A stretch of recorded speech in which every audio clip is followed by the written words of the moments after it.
Hello, everybody. Thank you for joining us. We're going to give people a couple of minutes to jump on in. It looks like that number is going up, which is good. So essentially this evening, we're going to have John read a little bit from his book, talk a little bit, read a little bit, talk a little bit, kind of fireside chat style. So if you think of questions while he's talking, feel free to use the Q&A function, which if you look, you move your mouse and look down at the bottom, not the chat, but it says Q&A and two little speech bubbles. And then we'll take some questions at the end. But we're just waiting. So lots of people coming in. And maybe you have questions right off the bat already that you've thought of and you want to throw them in there. I know, a lot of folks have purchased the book, so maybe you've already devoured it and you have a burning question, so you can feel free to put it in the chat. But we'll just give people like a minute or two.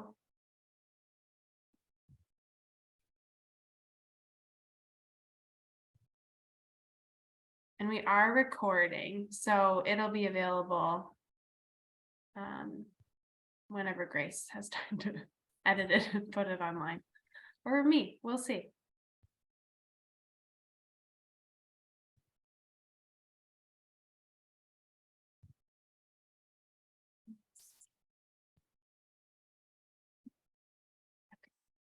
I do like to start rather promptly. So welcome, everybody. My name is Julia Griffith. I'm the program director at Historic Milwaukee, and we are incredibly glad this evening to host John Gurda, author, historian, friend of HMI, for a discussion and a reading from his new book, Brewtown Tales, and congratulate him on his fake impending retirement. Which continually people, when they come in the store, say, John is retiring, what will he do? But you've assured me you're not retiring. You're just not going to write a regular column. So I feel assuaged in my nervousness. But like I said at the beginning, if you think of a question, feel free to use the Q&A function at the bottom. We'll hear from John and then we'll take questions at the end. So if you have something that you think of, whenever that might be, feel free to pop it in there at any time. So I'm going to hide my beautiful face and I will let John take it away. Okay, thank you, Julia. And I'm retiring from a 2-day-a-month job, which is the Journal Sentinel column. Deadline fatigue after 29 years, so I made it sort of prudent to move on from that.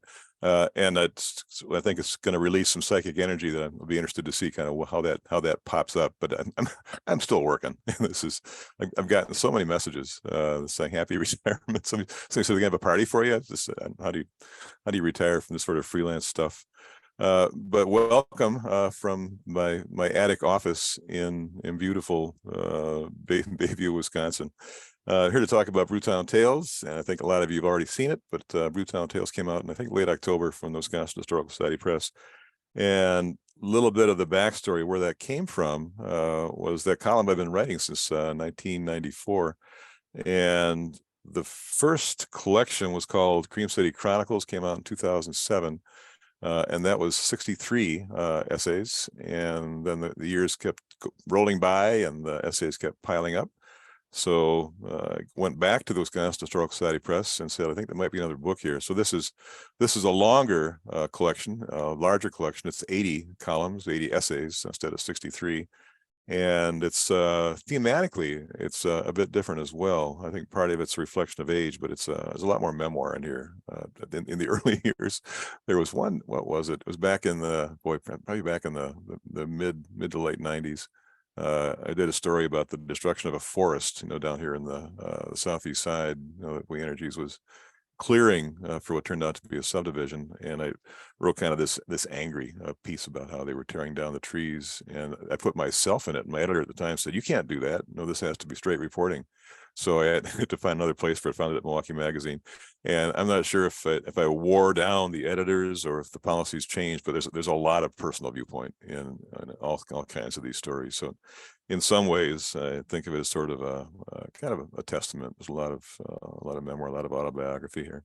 And as a matter of fact, the front and back sections are called a personal history, early and late. So it's kind of a fun exercise and kind of retracing some of my my roots in Milwaukee. And there are some things, and there's largely columns. And the problem with working on columns that are intended to provide historical context for current events is that the current events keep on receding into the past. So at this point, you're looking back on columns that in some cases were written, 12 even. So 15 years since the last collection came out, Cream City Chronicles. So to make those evergreen, it meant rewriting all the leads and all the closes, all the first and last paragraphs, those are always the hardest pieces of any essay to write. So a lot more work in here than might meet the eye. So the updating, the evergreening, and then the grouping into categories. And I'll kind of bounce around a bit, dip around a bit in kind of this buffet of essays. And if there is one thing they have in common, it's that they have nothing in common. A lot of variety here. And I'll start off with a couple of disaster stories. One, a shipwreck. And this is the Lady Elgin that went down the open waters of Lake Michigan back in 1860. Still the worst disaster in terms of loss of life on the open lakes in history.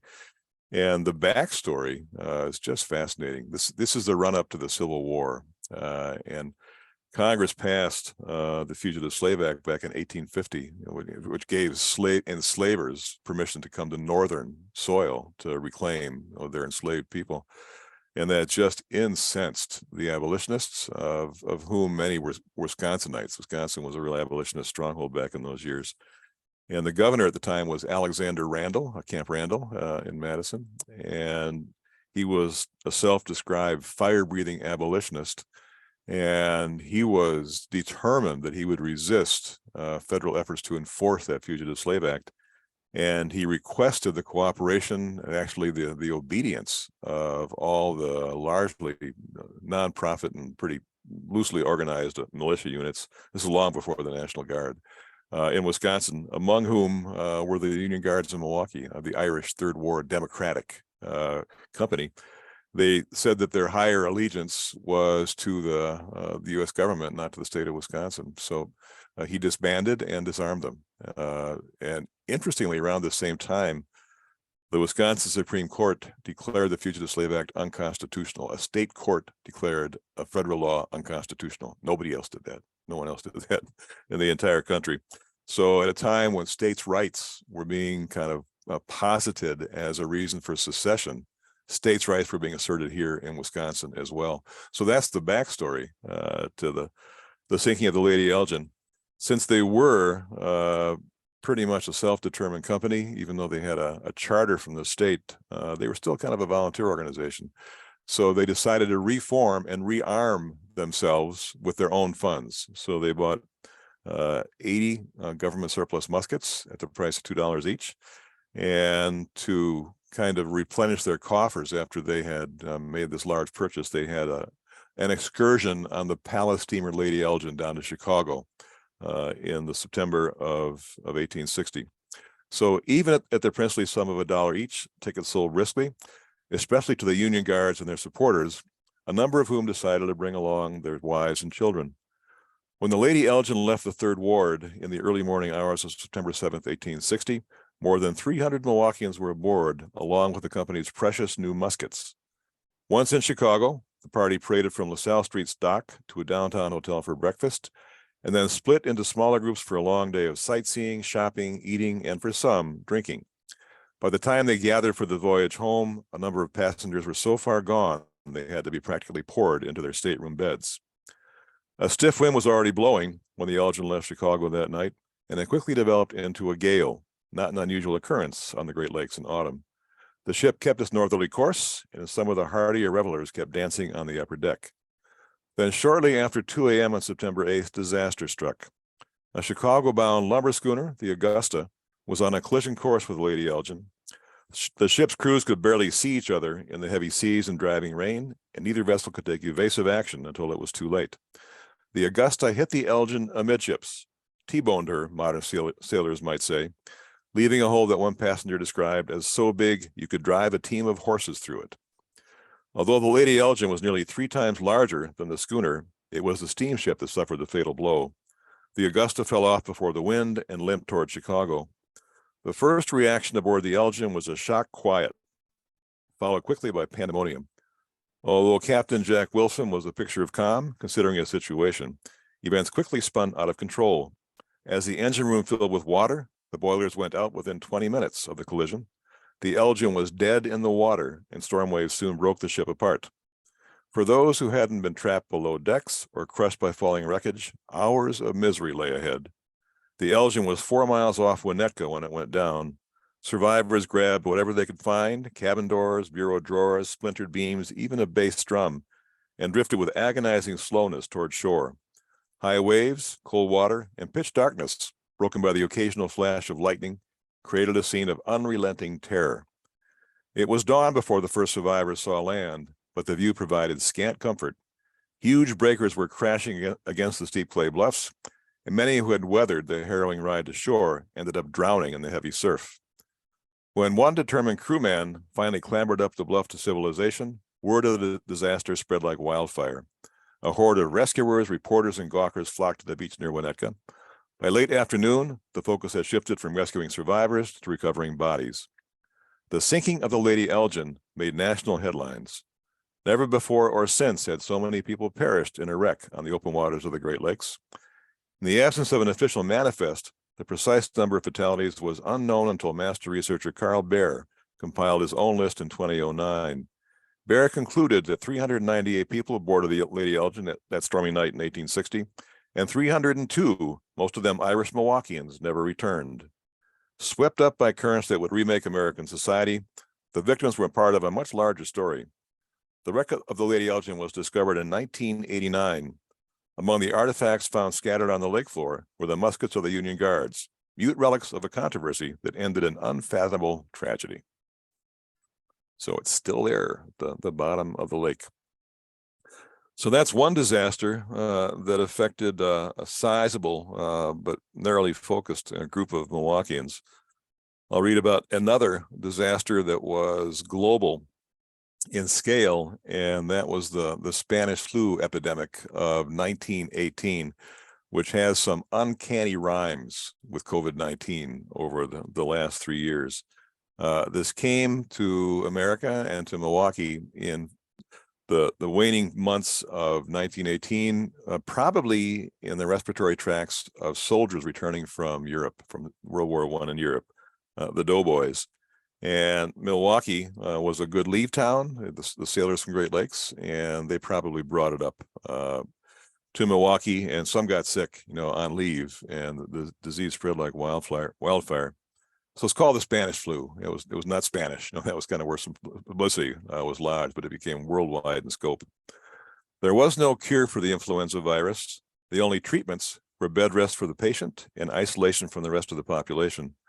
And the health commissioner at this time was a guy named Dr. George Ruland, who was kind of the Anthony Fauci of Milwaukee back in 1918. Very calm and committed to public health and determinedly apolitical, and certainly passionately devoted to keeping the public safe. Although they never used the phrase social distancing, Dr. Ruland and his team preached the gospel of prevention, launching a barrage of posters, pamphlets, streetcar placards, newspaper ads, and 4-minute talks. One poster featured a catechism of caution that urged citizens to wear masks, wash their hands, keep away from crowds, avoid people who sneezed, and as if it were remotely possible, keep your mind at ease. The disease spread anyway. On October 11th, 1918, Ruland was forced to close most of the city's gathering places until further notice. The list included theaters, movies, public dances, churches, and indoor amusements and entertainments. Schools were added 1 day later, and the closed-door policy on saloons was clarified. The ban, ruled Ruland, will not prevent a person from entering the saloon, purchasing a drink, and leaving the place.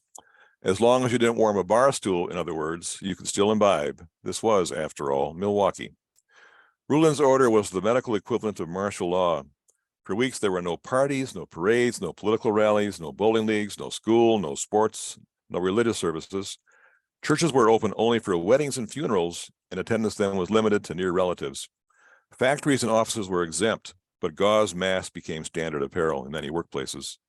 In the meantime, flu cases multiplied so fast that the Milwaukee Auditorium, today's Miller High Life Theater, was pressed into service as an emergency hospital ward. Some people grumbled about the restrictions, of course, but the overwhelming response was complete cooperation. The public's faith in its government was rewarded on November 4th. After 23 days of virtual lockdown, the epidemic had slowed enough to allow the health department to lift its ban on public gatherings. The 1918 influenza was not about to depart that easily. 1 week after the ban was lifted, the armistice ending World War I was signed.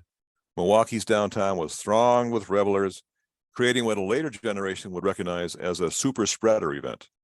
With a boost from Armistice Day crowds, influenza cases spiked again in the weeks that followed, prompting Rulin to reinstate his ban on December 11th. There were a few modifications. Churches and theaters were allowed to operate at half capacity, with worshipers and patrons seated in every other row. Archbishop Sebastian Mesmer banned midnight masses on Christmas Eve, prohibited children under 15 from attending services, and instructed his priests to dispense with their regular sermons. On the other hand, Milwaukee's Catholics were allowed to eat meat on Friday, presumably to keep up their strength. On December 25th, finally, just in time for Christmas, the infection rate had fallen far enough for Dr. Rulin to lift the ban permanently. The news was welcome, but it came too late to save the holiday.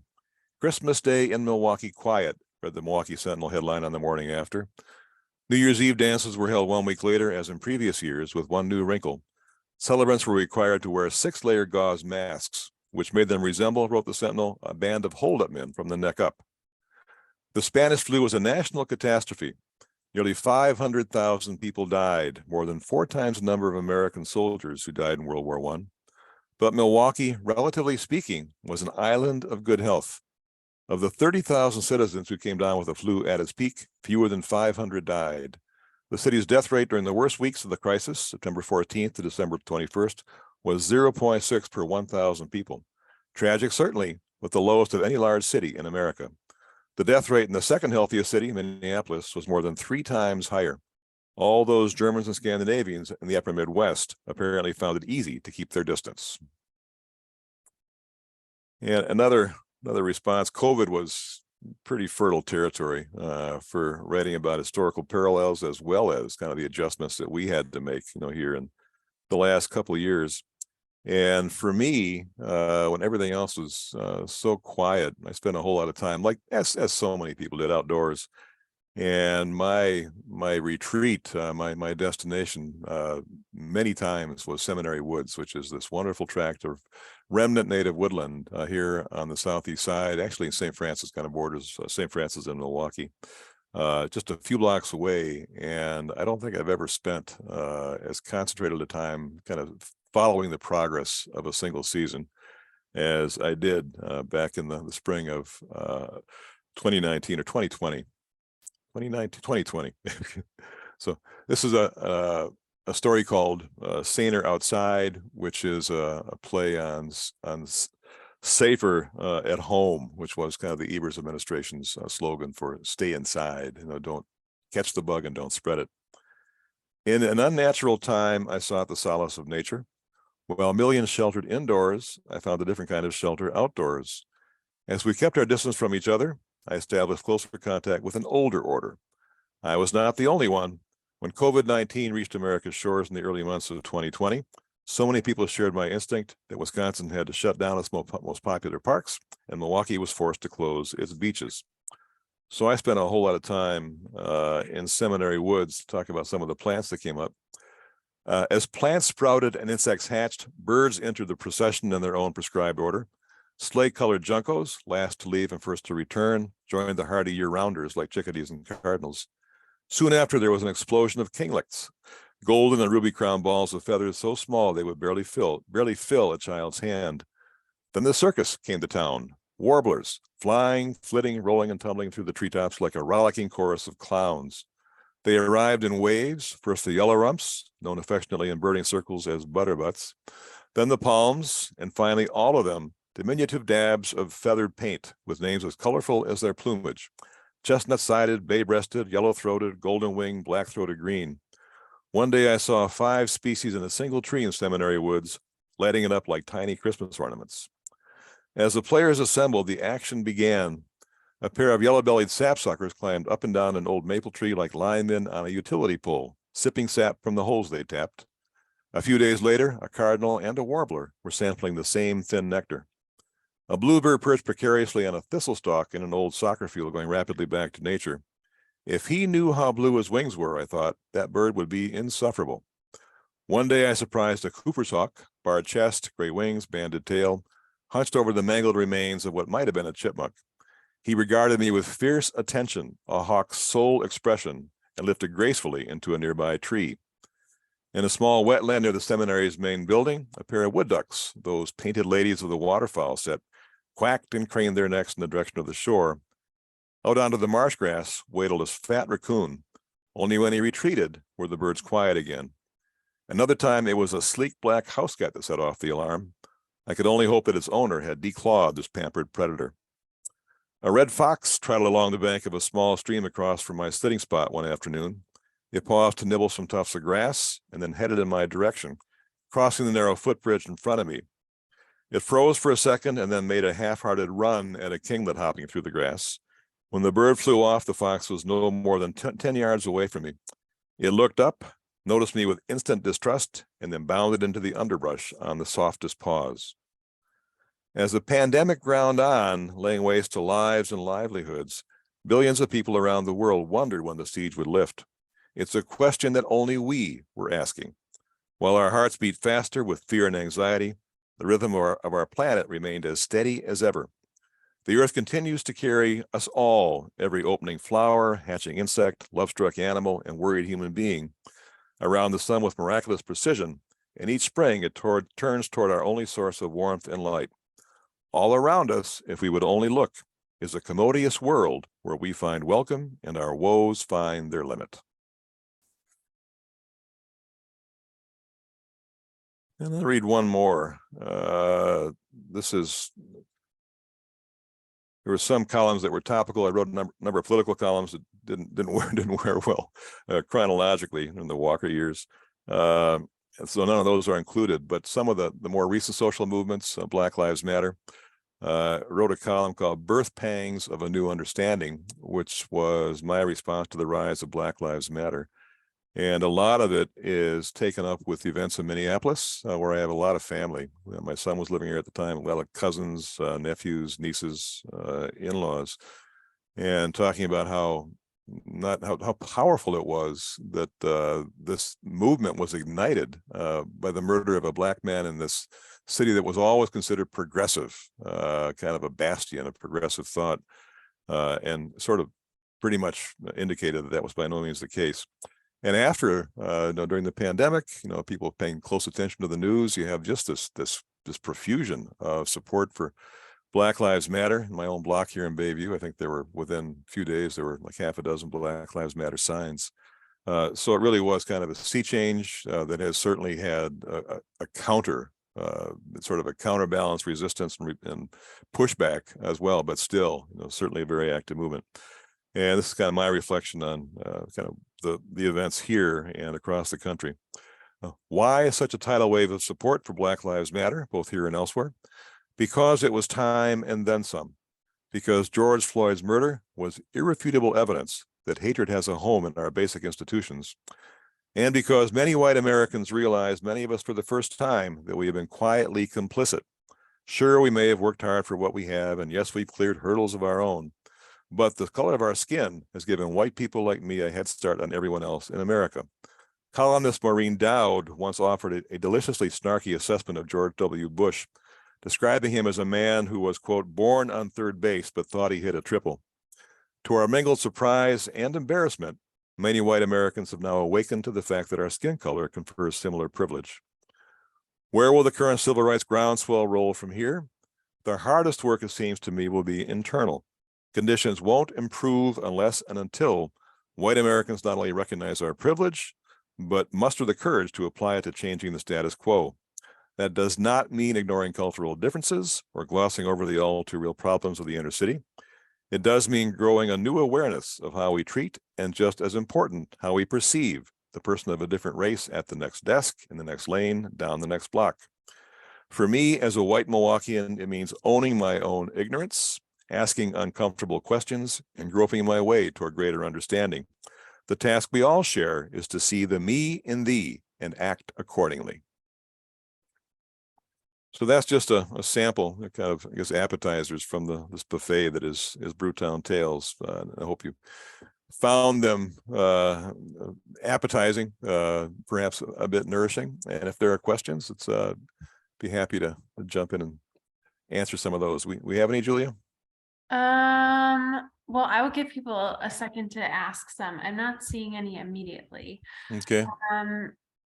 I guess as you were talking, one thing I was thinking about is, I mean, you kind of touched on it at the beginning, like how you choose all of that, but did anything surprise you, or did you forget about anything and you were like, oh yeah, this was great. Like, look at what a good job I did on this column. Like, no, I mean, it's not, as you said in your last column, it's not a daily column or week, Right. so, but you can't fully remember everything that you've written over the course of time. Like, that's a lot. So maybe there was No, something that, no, honestly, Julia, it's kind of I'm a slow writer, but I'm pretty careful. These things bake for a while before they come out. So my wife says I could probably recite, whole paragraphs from things I wrote 10 years ago. They sort of get kind of imprinted in my mind. Unlike a daily journalist, like some of those guys, Dennis McCann, Jim Stingle, they had to write 3 times a week, and that's just, kind of processing like a worm, kind of where the dirt goes through and comes out the other side. yes. And they will kind of say that. But for me, there's this, I wrote these, kind of, in some ways with permanence in mind. I think I wanted to stick, wanted them to be kind of the way I desire them to be from the very start. So no, there were no columns where I said, boy, did I write that? No, they were all pretty familiar. But then I guess the one surprise, and it wasn't a big surprise when you think about it, was how relatively easily these fell into categories. I mean, we all have our preoccupations, our predilections, and in my case, nature, ethnicity, the common good, some travel pieces in here, and culture, kind of social history, kind of is what I do, and that was one. There are places that I wrote one kind of a diatribe against robins. Where does that fit? Is that seasonal? Is that is there a humor section? Is that nature? So they let me put that one in. So and the paper let me print it too, which was pretty off topic for a history column. But there's some other things in here. There were a couple that there's several that were not newspaper columns. So one of the ones that was hard to excerpt. I tried it, but it was called "The Education of a Southside Barfly." And it was a longish essay about my life as a regular at Big John's Tap on South 12th Street, and that was published in Milwaukee Magazine. In 2021, August of 2021, and won a prize in the Council for Wisconsin Writers History Contest. That was a lot of fun. So that was, I think that's probably the longest piece in the story. And there's also another unpublished piece as yet, kind of about the tearing down a forest near a place we have up in the UP. Sort of witnessing the destruction of a forest. I think it's called Money Trees, or The Cost of Paper. It was all paper pulp. Excellent. Okay.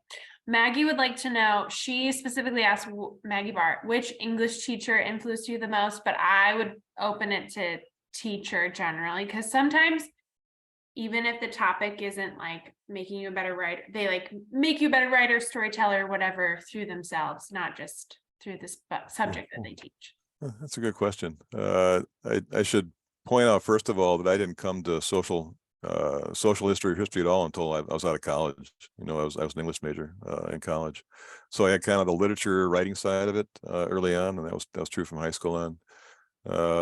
There was one teacher who's a Jesuit. I went to Boston College, which had a relatively few Jesuits by then.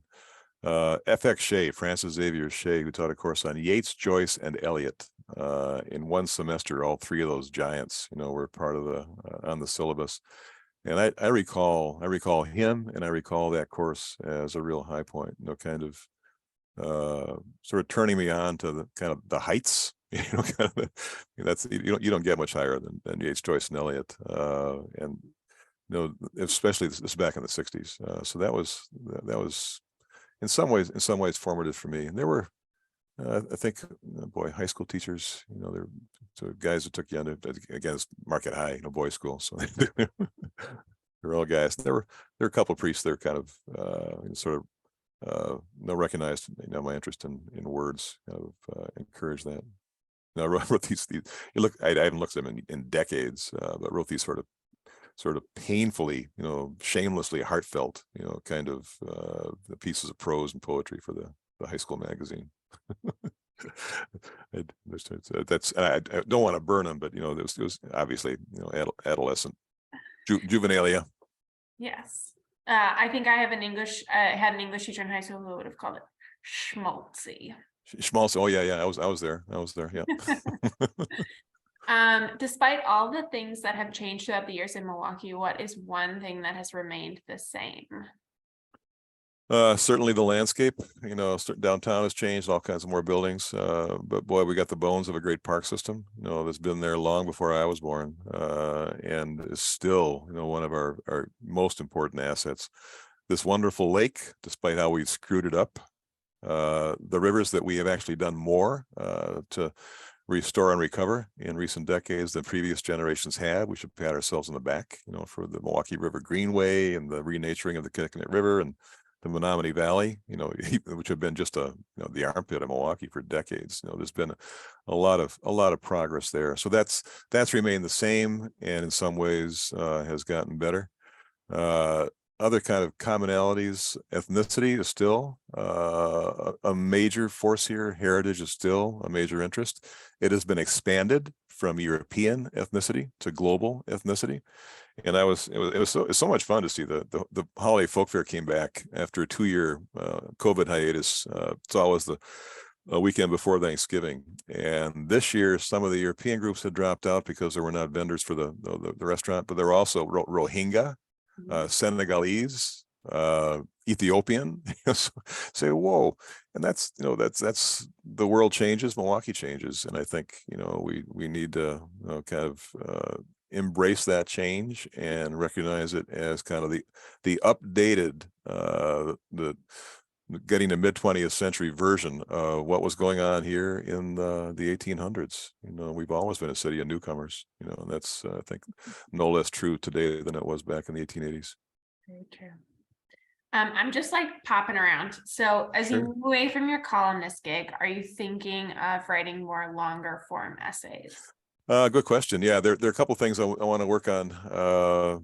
I've had the back page of Milwaukee Magazine, for the last couple of years, and it's a fun little piece. It's only like 300 words, but we find a historical photograph, usually from the County Historical Society's collection, which is a great collection, and I kind of sort of riff on it for about 300 words. That continues. They published that the Southside Barfly piece, August of last year.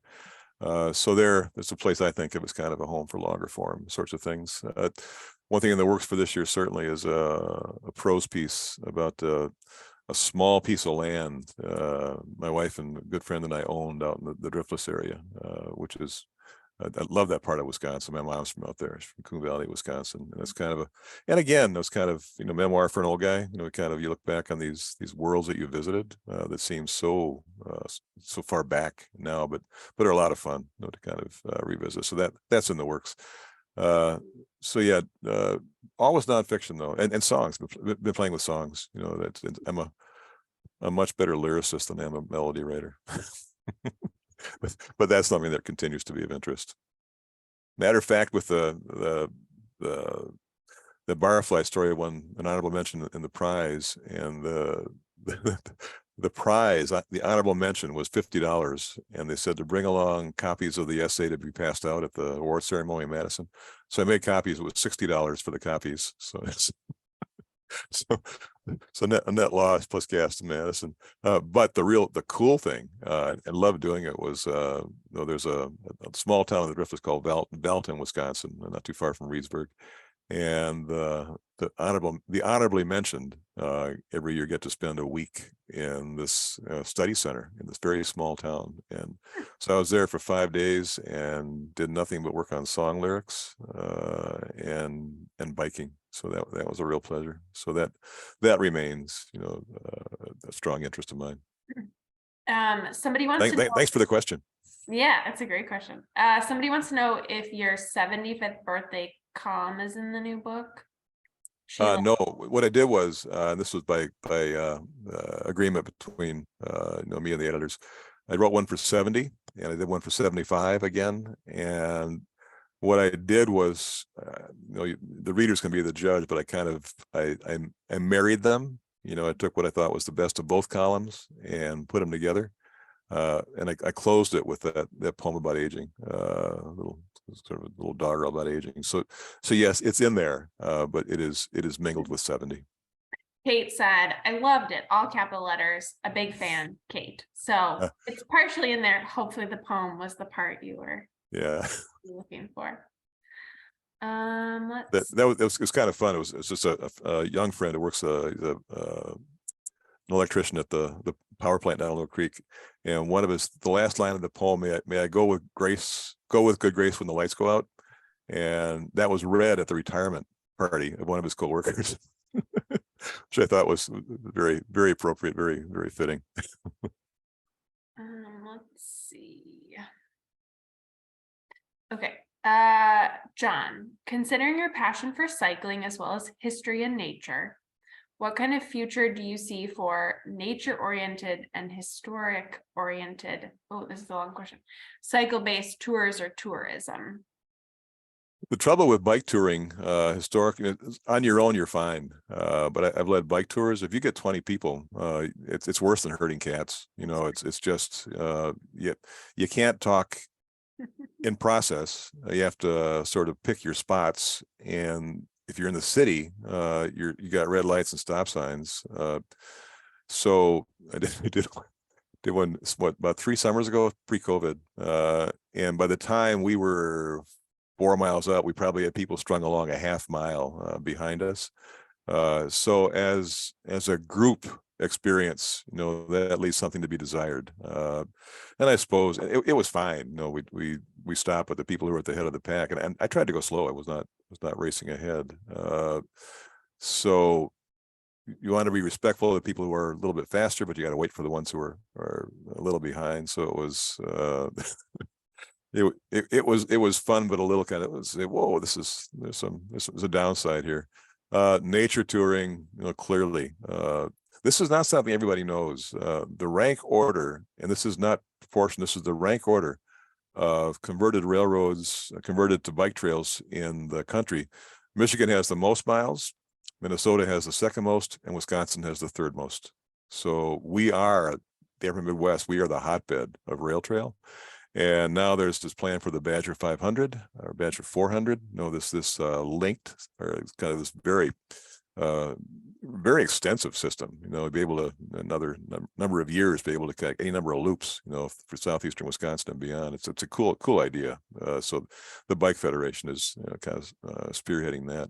So, and there are great opportunities. I think I've been on most of the trails, probably in the entire state. We've done the Great Glacial Drumlin, to Madison 2-3 times, the interurban up to Sheboygan County. So the future of riding in this state is brighter than ever, whether it's historic, whether it's nature, whether it's simply for recreation and exercise. One big change. My wife's Sonia's request for a birthday present was an e-bike, and I'm resisting. I think of them as, I don't say this too loud, but they're sort of somewhat delayed scooters. They're so it's pretty easy, to make headway, make speed on an e-bike. And I'll do the conventional hybrid, for as long as I can, the workout. That was in the driftless, back in early November, I was out in the driftless. Some of those hills, you go up at 4 miles an hour and come down at 40. It's kind of, so that was it was a lot of fun, but it was also certainly it was a workout. It was the aerobic part of my day. Long answer, but I think the future is great. It's a good one. Layered with a lot of projects that if people were interested could definitely engage with. The Bike Fed is they always are looking for active folks who want to help grow. And just one wonderful resource, and I'm not sure if they're still in print, but the Bike Fed, I think they're on the 3rd generation. It's these fold out maps that have, the most recent version is kind of a plasticized, still easily foldable, but kind of a plasticized finish on it. And they show basically every single road, not just trail, every single road in the state. I think there are 4 or 5 divided by region. I've used those, wherever I've gone. Take my bike along.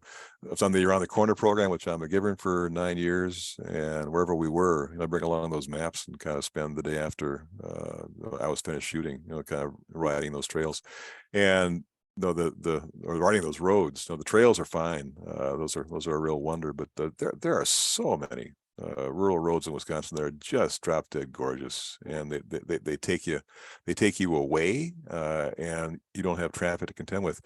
And a really cool thing, this was in some ways very unfair, but if you do the comparable roads in Minnesota, Illinois, and Indiana, where I've biked, they're dirt, they're gravel.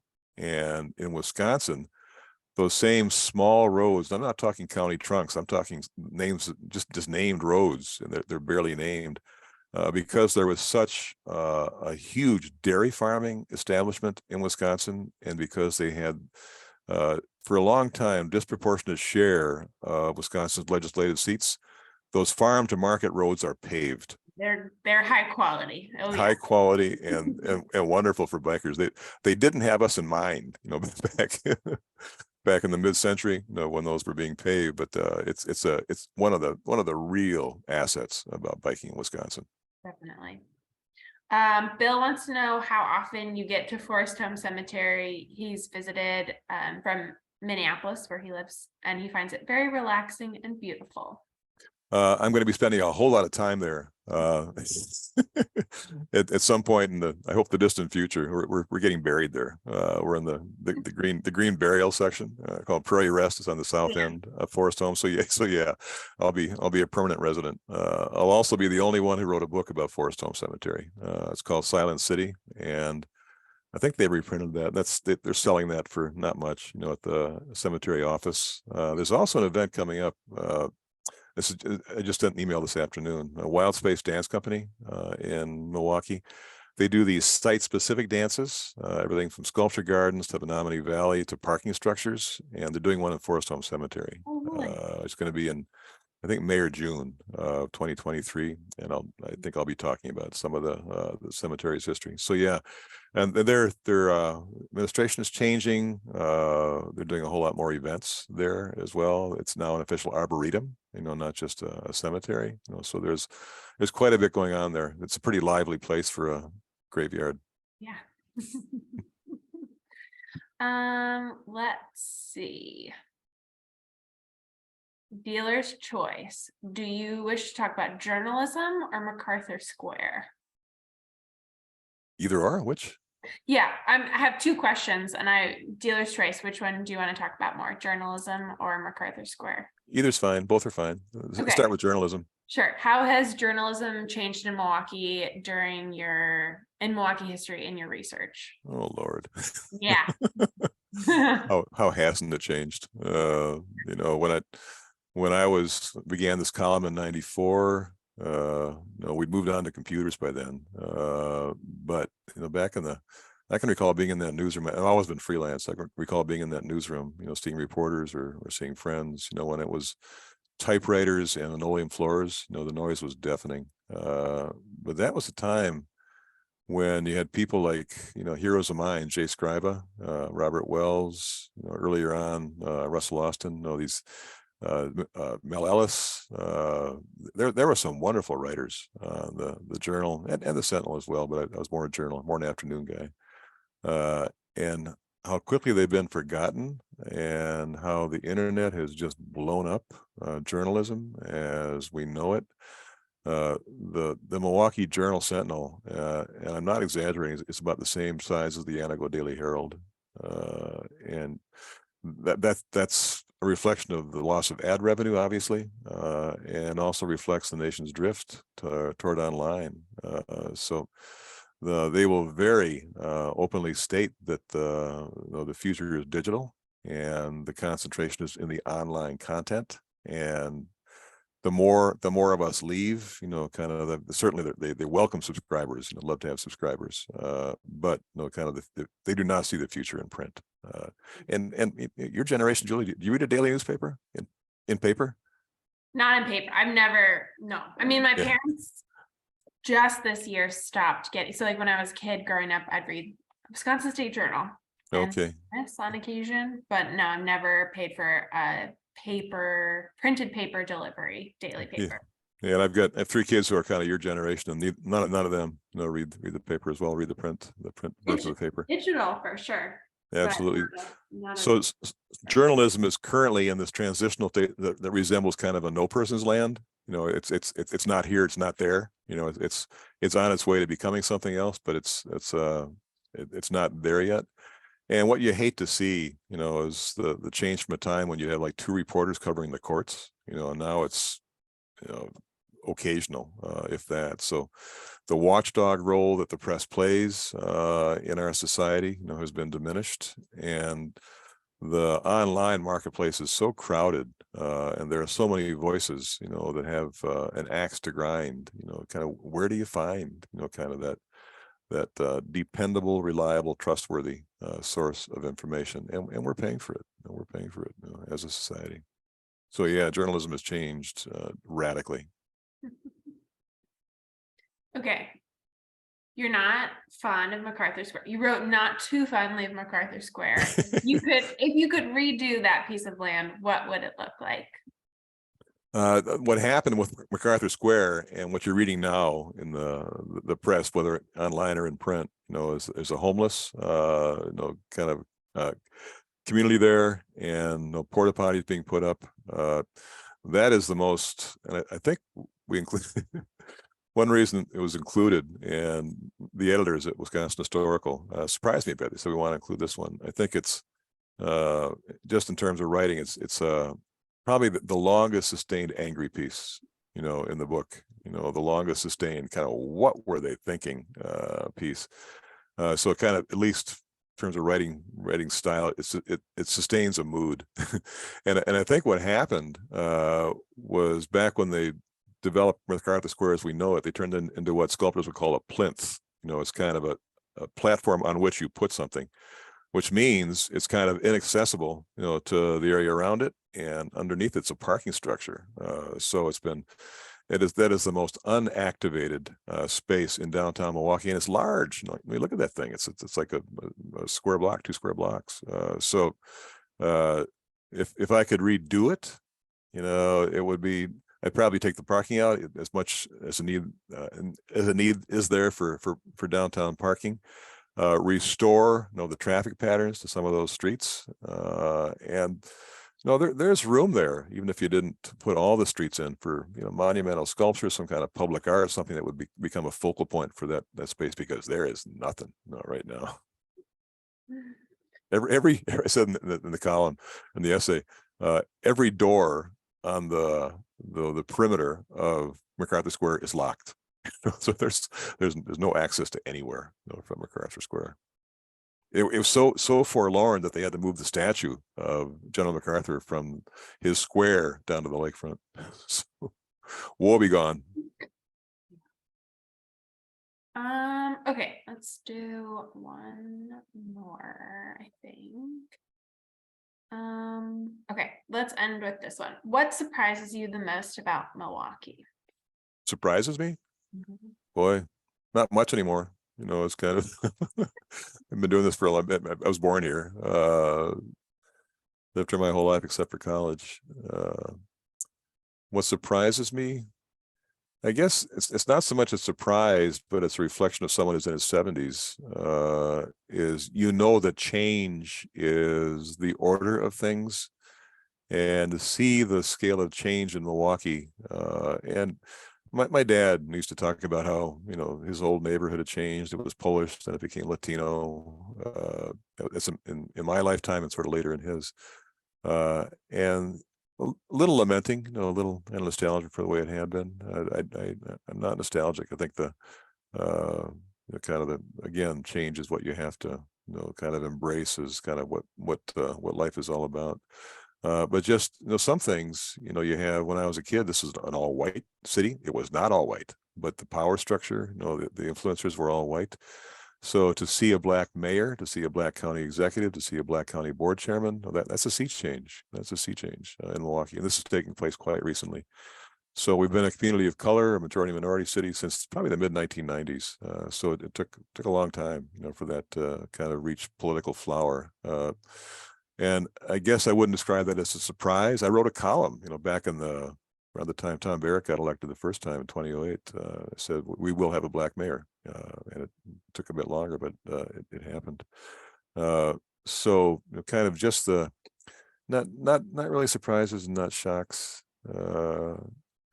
Boy, some pleasant surprises. The lakefront's still sacred. There's still a lot of resistance to any kind of development down there that might compromise the gorgeous green space we have, very rare on the Great Lakes, and the progress on the rivers, as I was talking about before. So there's been some pleasant surprises, some not so pleasant surprises. Kind of the entrenchment of poverty here, that has not really shown much movement of the needle, but also just life. Life changes, and it's always been both yin yang, darkness and light.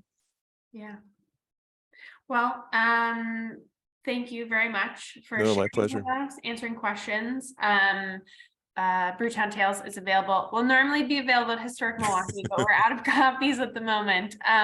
But would highly suggest reaching out to the Milwaukee County Historical Society or Boswell. Both of them, I believe, have copies in stock.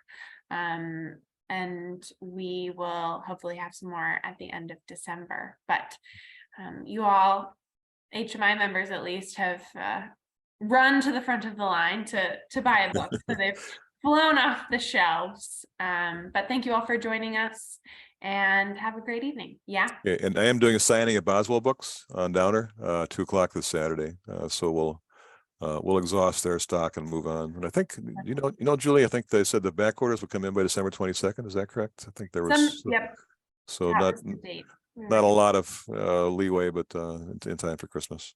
No, but if they appear, we'll probably throw a post up on social media and just let people know, because we're open. Our store is open till the 23rd through the 23rd. So great. Yeah. Thank you, everyone. Stockings. Thank you all. Have a great evening. Hey, thanks, Julia. Bye.